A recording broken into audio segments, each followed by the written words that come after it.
জানো তো, আজ সুনন্দা এসেছিল ওর হেয়ারের ট্রিটমেন্ট করাতে। 2000-এর ওপরে ও ব্রাইডাল ফটোশ্যুট করেছে। আর এত পরিমাণে ওর হেয়ারে ক্রিম্পিং হয়েছে। ওর চুলের গ্রোথটা কিন্তু খুব সুন্দর, খুব প্রচণ্ড চুল বাড়ে, কিন্তু ক্রিম্পিং করে করে ওর হেয়ার প্রচণ্ড ড্যামেজ হয়ে গেছে। তো সেই জন্য বললো যে এমন একটা কিছু ট্রিটমেন্ট করিয়ে দাও যাতে এই ড্যামেজ হেয়ারটা একটু হলেও রিপেয়ার হয়।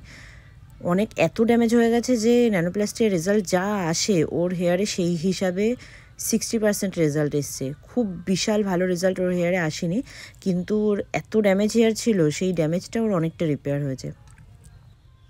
যাই হোক, কাজ করতে করতে আমি ওর প্রফেশন নিয়ে সব কিছু শুনছিলাম, যে ও কীভাবে প্রফেশনে আসলো। একদম মনেই হচ্ছিল না যে ও আজকে প্রথম আমাদের দেখা হয়েছে, বা ও আজ প্রথম আমার পার্লারে এসছে। পুরো কাজটাই আমরা ভীষণ এনজয় করতে করতে করছিলাম। ও জানো তো